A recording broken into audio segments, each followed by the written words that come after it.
Welcome back, Cars05, third episode. Now, life has a very interesting way of hiding the most profound truths in the subtleties of life. You find Mercedes does the exact same way through sensual purity, and they find an excellent way to grab emotion and intelligence and fuse them together. No one in the game does it better when it comes to creating a feeling, and the E63s 2019 gives you that exact feeling.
About 180. Absolute maniac.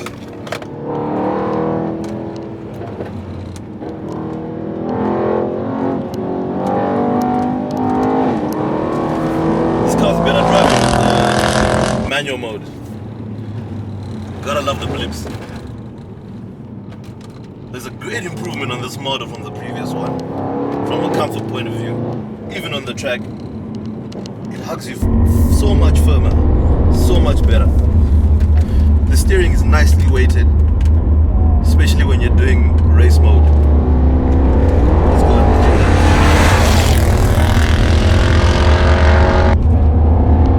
And even when you feel the gear shifts are quick. It's ridiculous how this car has been improved. Now, without a doubt, I'm a BMW fan. Everybody knows that. But this is the closest ever we've got to this car actually being a competitor of the M5. And the M5 has always been known as the actual leader of the track. That's what you use as a benchmark on the Nürburgring. I mean, that car chases even Lamborghinis, but Mercedes has done quite a lot of work on this thing. Quite a lot of work.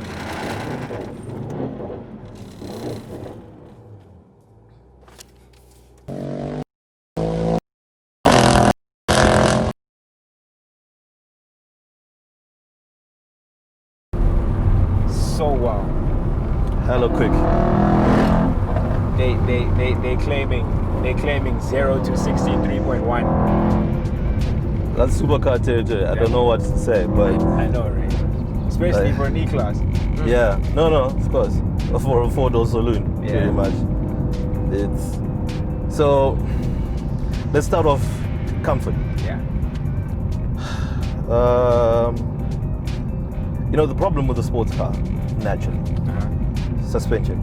Handling has to be specific. I mean, we were on the track with this thing. True. It can bite, it handles well, but you're gonna lose something. And I've experienced the previous model. I was really stiff. And I think this one, great improvement over, but you still feel the bumps. Yeah, you like do. Right now we're going through humps, and you can feel the bumps. But definitely, the seats are comfortable. They are.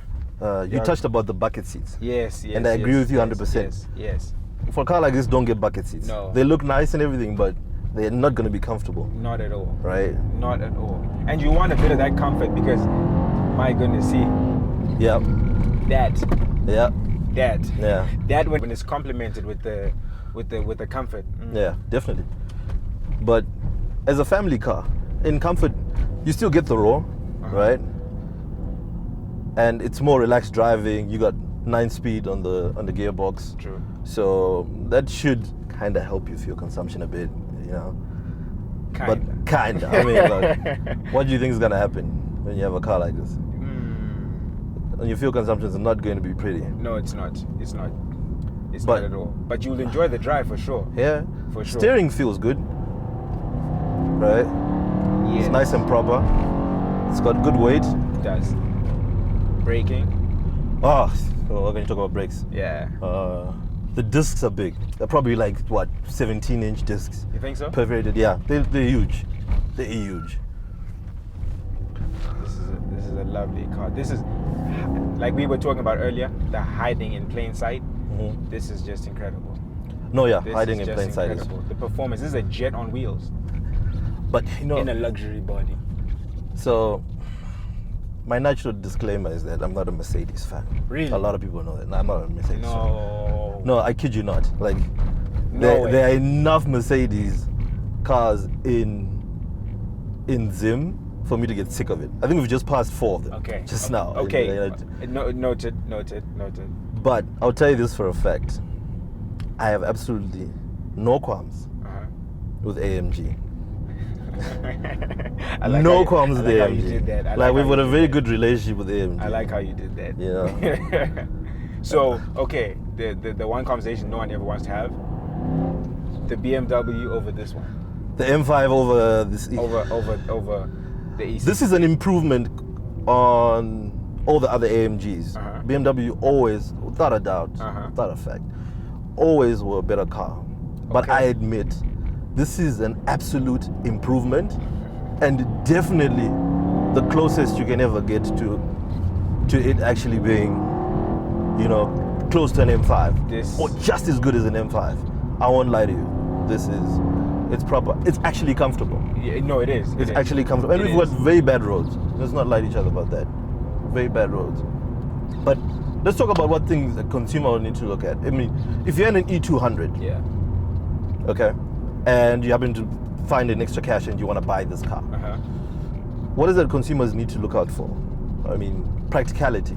I think fuel consumption, number one. That's your biggest bet. Yeah. Because at the same time, if you're trying to use this as a family car, this is a very outrageous car. Performance is its thing. It's its number one feat about it.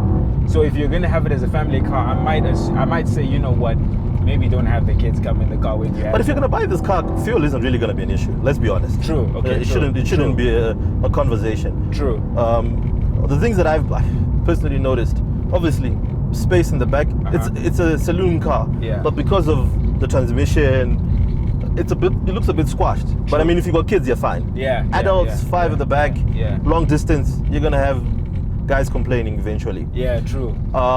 Very true. I think the sound, even in comfort, can have been. AMG could have dialed down a bit. I agree. Of course, this one. So there's a secret to this one. It's got downpipes. Okay, that's the secret. Enough real estate, obviously. Digital dash, and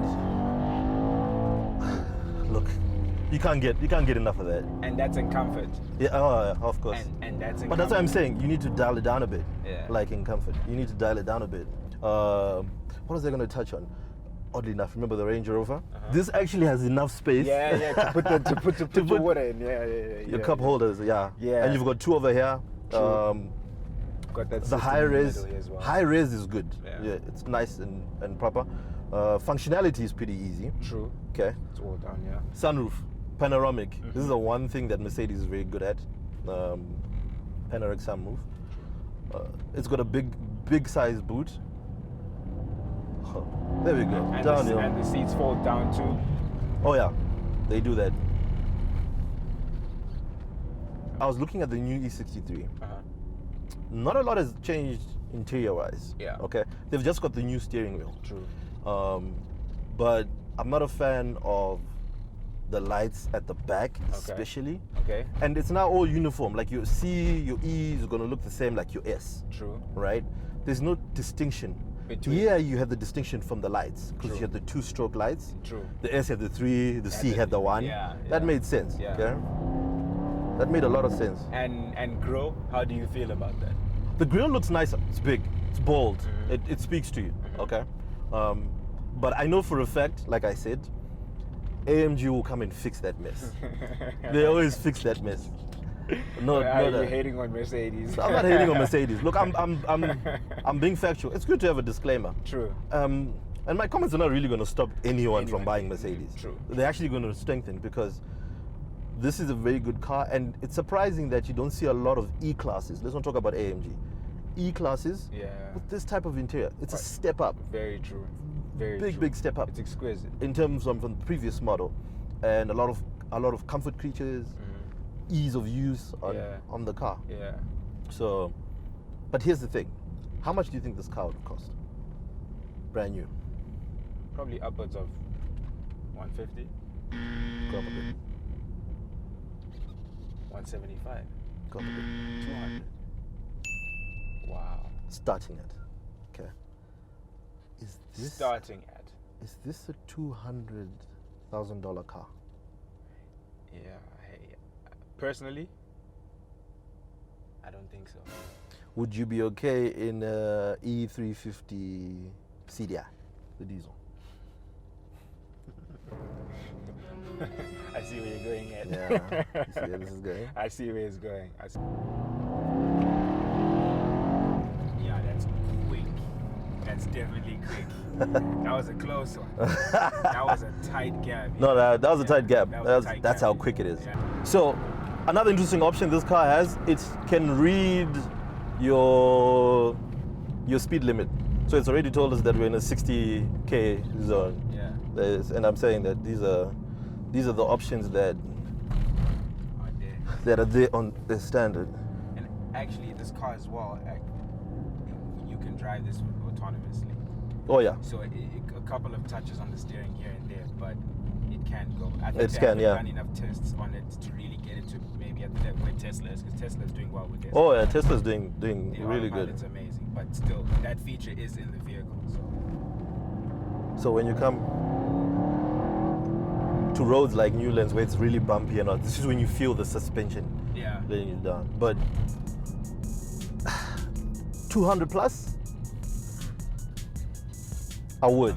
I'm still not sold yet. I would. Like, I think I've always been a believer that this is not my everyday car. Yes. You know, it's not my everyday car.